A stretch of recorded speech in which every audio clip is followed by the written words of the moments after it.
Welcome, PFL fans, to the Week 9 edition of Around the League with your commissioner, Brad Kowalczyk. We're now in the heat of the playoff race with only 4 weeks remaining of the PFL regular season. We've seen teams that started the year scrape to vie for contention and a few early leaders that are falling by the wayside.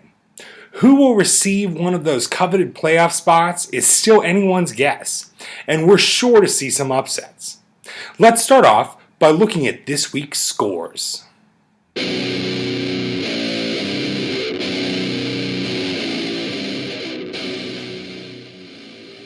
In the Pink Conference, in a match unofficially dubbed the Rooney Bowl between the two oldest PFL owners, Ken Miller's Show Me the Money claims victory over Scott Soltis's hashtags. The trend of storyline matchups continue, with ex-roommates Steven Berger and Justin Wheeler squaring off. Berger's Beats by Ray knocked Wheeler's Don't Ask, Don't Bell around so much that it would have been considered domestic abuse if the two still lived together.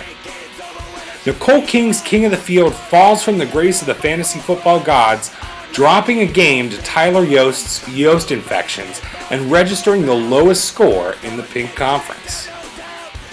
Meanwhile, in the Black Conference, DJ Bertolasio's Scarecrow Boat embarrasses Brad Kowalczyk's Iron Sheik, winning with a score nearly twice as high as the Burnout Wrestler.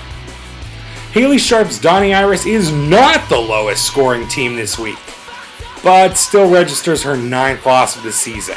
This time to Timmy Donovan's Gotta Catch Jamal Pokemon as he attempts to crawl his way from a discouraging start of the season to the 500 mark. But it's Brennan Zanella's Dwyer Wolves that comes away with an extreme week.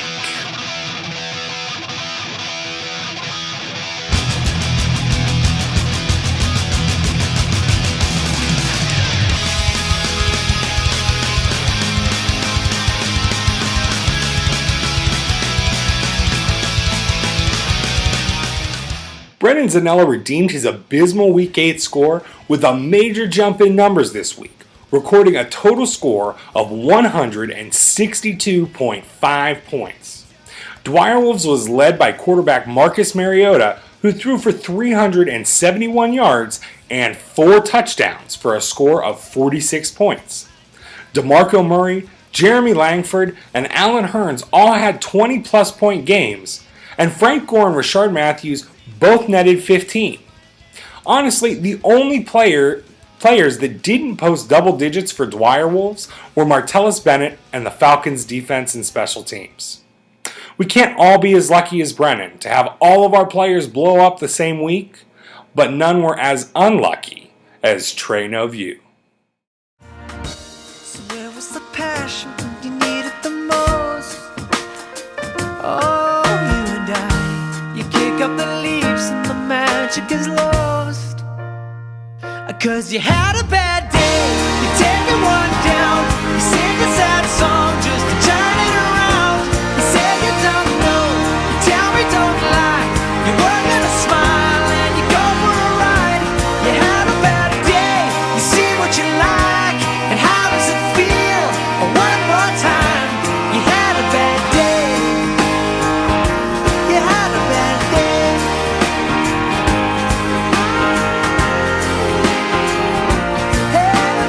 Trey had a bad day this week, posting only 71 points. Quarterback Matt Ryan and wide receiver Dez Bryant showed up with 20-plus point games, but the rest of Trey's lineup, other than Shane Vereen, that saved his outing with a touchdown, scored less than 10. Trey, a bit of fantasy advice since I know you're a rookie. You can't expect to score well when your running backs are Bruno's Ghost and a Bruno's Chicken Wrap. While both have their appeal, neither get quite enough touches to be considered feature backs.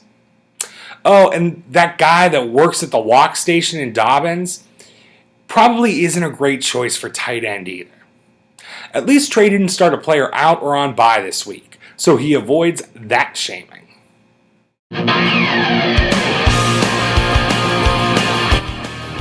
Shannon Lawler has now appeared in the owner shaming section a little too frequently, so the commissioner's office became concerned and decided to investigate.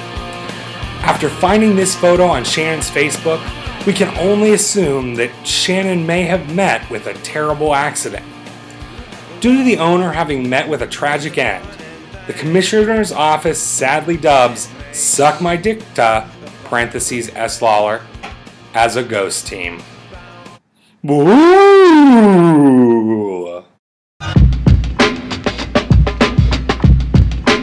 The Pink Conference went trade crazy this past week, with 3 different transactions occurring. Nicole King set the tone by swapping more Johnsons than a porn star judging a bratwurst cook-off. Nicole first traded wide receiver Andre Johnson to Pat Kress, receiving running back Duke Johnson in return. But Nicole wasn't satisfied there.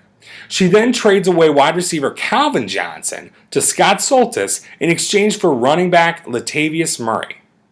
Nicole, the commissioner's office recommends that you get a quick checkup with your primary care physician, just to be safe. And as a public safety announcement, the commissioner wants to remind owners to ask about the history of their trade partners.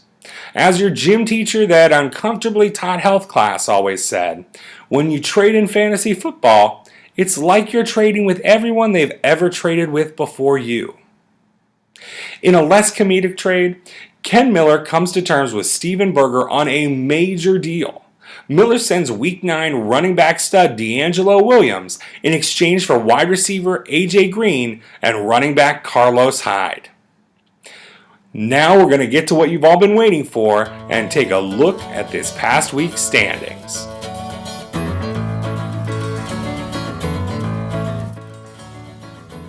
Next week we'll be able to get a better picture of how the playoffs may shake out, but it looks like it should be an exciting ride. In the Pink Conference, Steven Berger's Beats by Ray maintains his 2-game lead in the Warren division. Tyler Yost, Ken Middlemiss, and Ken Miller are all stuck in the middle of the division with an outside chance of catching up, but one could certainly nab a wild card spot if the cards fall correctly. In the Harriet division, Nicole King's loss leaves Jeff Chang at the top of the division with the best record in the PFL.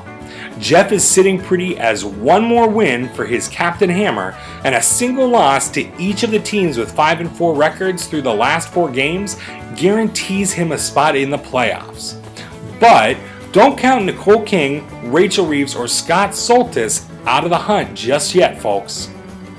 In the Black Conference, we have a crazy top-heavy division with the Ernst division, with Kyle Seifert, Brad Kowalczyk, and Paul Lukasik all tied for first with records of 6-3, and Josh Sitter and Pat Kress only a game behind. This division could still easily be anyone's for the taking. It's just a matter of who can catch a hot streak to end the season. The Mary division is equally exciting, seeing Hannah White in the lead with a record of 7-2, but Kate Minoski and DJ Bertolazio aren't giving up their hopes for the division title being only a game back. Brennan Zanella is nipping at their heels, and if the stars align and the age of Aquarius dawns, it's even still possible for Timmy Donovan to snake his way into the mix. Week 10 will be an important week for those that want to make a push for the Bruno Bowl, and we're sure to see some nail-biting breakdowns. Veterans can go stress about their lineups, but rookies stick around for Rookie Quick Tips.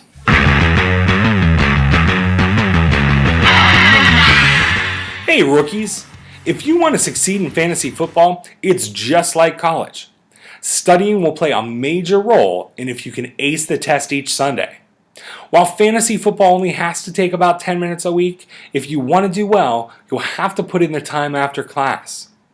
ESPN and Yahoo both have a wealth of great analysts and writers.